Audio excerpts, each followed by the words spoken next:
पाकिस्तानला हेच हवं आहे, अतिरेक्यांना हेच हवं होतं.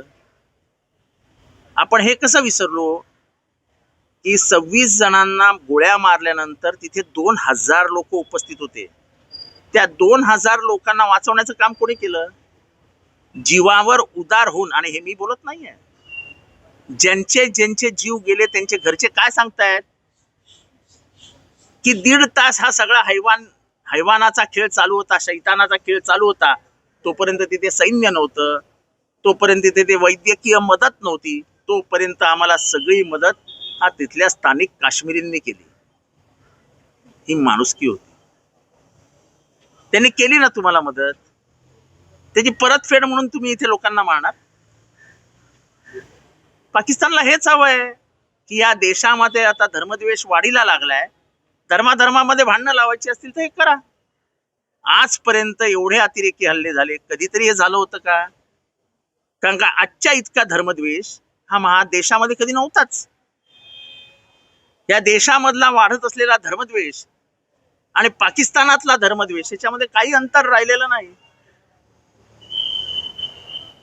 आणि म्हणून आम्ही नेहमी म्हणतो की पाकिस्तानची निर्मिती ही मुस्लिम पाकिस्तान आहे, आपला भारताचा हिंदू पाकिस्तान होणार आहे. काय गरज होती त्या बिचाऱ्या दादर मधल्या कुठल्या तरी दुकानदारांना जाऊन कानफडात मारायची? काय गरज आहे? काय मिळालं तुम्हाला त्याच्यातनं? काय म्हणजे काय देशाला जगाला काय दाखवू इच्छितो? भारतातली सहिष्णुता संपली, भारतातली सोशिकता संपली, महाराष्ट्रातलं पुरोगमित्व संपलं. अरे ती स्वतः जगदाळे, त्या स्वतः ताई आमच्या ज्या डोंबिवलीतनं बोलल्या त्या सगळ्या जण काय सांगतायत की काश्मीरी लोकांनी जी मदत केली ही न विसरण्यासारखी आहे.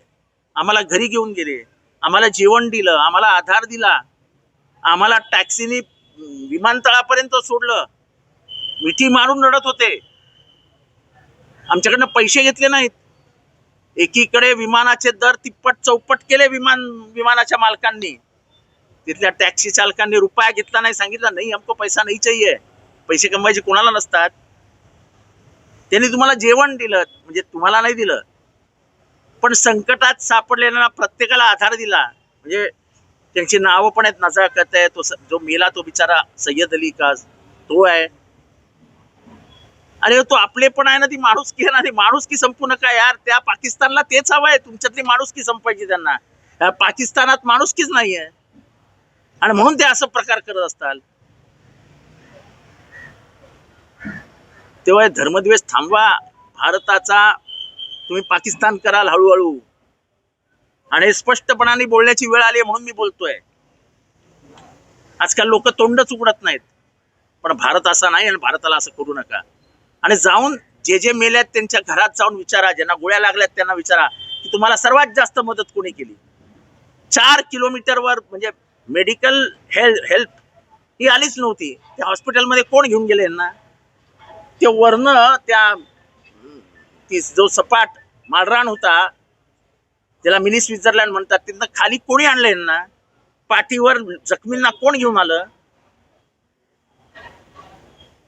काय म्हणजे काय फालतूगिरी लावली?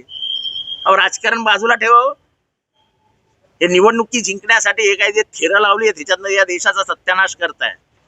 तर नितेश राणे पण असं म्हणाले की होय आता धर्म बघून खरेदी करायची वेळ आली. ठीक आहे, करा, धर्म बघून खरेदी करा, जाती बघून खरेदी करा. शेवटी एक सांगतो, हळूहळू धर्म जाईल आणि नंतर जातीवर येतील. जाती जातील, पोटजातीवर येतील.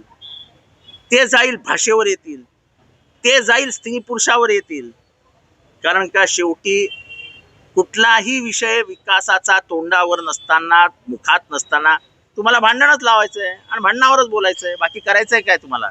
देशातल्या बेरोजगारीवर बोलाल, देशातल्या वाढत्या किमतींवर बोलाल, आर्थिक परिस्थितीची झालेली घसरण त्याच्याबद्दल बोलाल, या देशामधल्या कायदा सुव्यवस्थेबद्दल बोलाल, महाराष्ट्रामध्ये वाढलेल्या स्त्री अत्याचाराबद्दल बोलाल. बोलण्यासारखं काहीच नाही आहे. मग बोला याच्याबद्दल की जाती विचारू, धर्म विचारू, त्याच्याने मिळणार काय?